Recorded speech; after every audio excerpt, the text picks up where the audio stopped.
सिंध हुकूमत कोरोना पाबंदियों वधीक 2 हफ्ता बरकरार रखण जो फैसलो करे छडियो। दुकान सूमर का शाम 6 वगे ताईं एसओपीज़ तहत खुलियल रहंदा। पर वज़ीर मुराद अली शाह जी सदारत हेठ कोरोना टास्क फोर्स के इजलास में मौजूदा कोरोना पाबंदियों वधीक 2 हफ्ता बरकरार रखण जो फैसलो कयो वियो आहे। इजलास में फैसलो कयो वियो त दुकान सूमर का शाम 6 वगे ताईं एसओपीज़ तहत खुलियल रहंदा। सियाहती मार्ग, सी व्यू ऐं तफरी पार्क बि 2 हफ्तनि ताईं बंद रखण जो फैसलो कयो वियो। ट्रांसपोर्ट 50% मुसाफ़िरनि सां गॾु हलंदी। बंदकड़ी करण की सूरत में कार्रवाई कई वेंदी।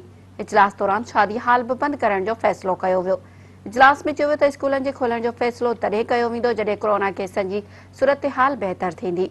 तालीम खाते के वज़ीर के तालीमी इदारनि में उस्तादनि के वैक्सीन कराइण जो बंदोबस्त कराइण की हिदायत कई वई। इजलास दौरान ॻाल्हाईंदे वॾे वज़ीर मुराद अली शाह चयो त हिन वक़्त सूबे में केस मुस्बत अचण जी शरह 8.8% आहे। 13 मई ते 1232 केस रिपोर्ट थिया। 19 मई ते 2076 ऐं 21 मई ते 2136 केस आया। उन मां ज़ाहिर थिए थो त केसिस जी शरह ईद खां पोइ मुसलसल वधी रही आहे।